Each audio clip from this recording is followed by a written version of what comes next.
படம்னு எடுத்துக்கிட்டோம் அப்டின்னா, புக் எழுதுறது கூட நம்ம எழுதி முடிச்சுட்டு அந்த வொர்க்கா கம்ப்ளீட் ஆயிடும். அத பப்ளிஷ் பண்றதோ, அந்த மாரியான ஸ்ட்ரகிள்ஸ் இருக்குன்னு கூட வச்சுக்கலாமே. பட் படம்னா, அந்த அவுட் வர்றதுக்குள்ளேயே நீங்க அத்தன பேர கோஆர்டினேட் பண்ணணும். ஒரு கேமராமேன்லேருந்து, அந்த டீம்ல இருந்து.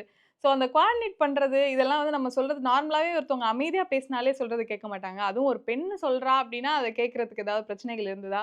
இல்ல டீம் நல்லா உங்களுக்கு செட் ஆயிட்டாங்களா? அது சில நேரங்கள்ல அந்த சவால்கள் இருந்திருக்கு. நம்மள வந்து மதிக்கவே மாட்டாங்க.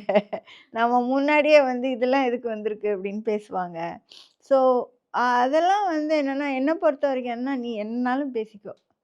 எனக்கு பிரச்சனை இல்ல. எனக்கு பட் வேலை ஆமா. பட் எல்லா நேரங்கள்லயும் இந்த குரல் மென்மையா இருந்திருக்கான்னா இல்ல.